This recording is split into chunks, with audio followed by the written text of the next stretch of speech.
Iba't ibang uri ng plastik. Yan ang numero unong basura na nahakot sa Sagop Creek sa Barangay Concepcion Pequeña sa Naga City. Notorious ang creek na mabilis umapaw lalo na kung malakas na ulan na sinabayan pa ng mga basura. Kapansin-pansin ang metal barriers na ito na iniligay sa creek para masala at maharang ang mga basurang mula sa mga residente at hindi ianod pa. Regular po ang samuyang ginigibong inspeksyon.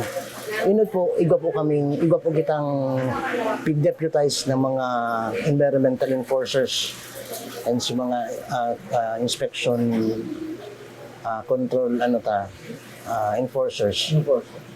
Nagbabara-barangay po, halos mga nagre-request po ang barangay, naglilibot po kami. Hindi naman po manugo sa basura, yan po itong sa mga nasa gilid po kang Sagop Creek.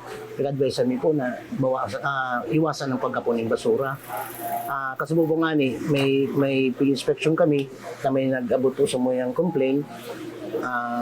Ito pong, may pilag po kayang garbage trap duman sa Sagop Creek along sa may Concepcion Pequeña po.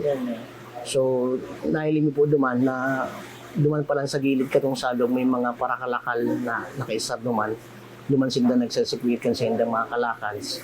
So, pig-advise mi po na kung mo pwede ba kung sinda duman, di may iwasan ng hulog kang si basura na kasabay kang kalakal sa salog. Matapos umano ang paglalagay ng natura mga metal barrier, naging maganda umano ang epekto nito lalo na sa daloy ng tubig sa creek na bahagi ng kampanya kontra baha ng DPWH. Maliban sa naturang interbensyon, higit na panawagan ng Senro sa mga residente na maging responsable sa pagtatapon ng basura. Marami mo yung garbage trap kasi nalin po nga ni, after po kang garbage trap, malilig talaga si lugar. Ang kay po na lang po is dapat ma-maintain man si paggali katong basura. So sa ngunyan po nga ni, dahil may duman, sa ngunyan po kaigwa kami itong nasa tupad program baga, papadamanan nyo, papalinig nyo na po. Mas po siya, mas po, makumahiling tapos iba po kayang picture na before and after katong pag-dredging. Halos magaling po bagilin, po, nagkaarali si mga si mga water lilies, si mga and si tubig naglinig and nagmaray si pag kan tubig. Jan Amador, CSN.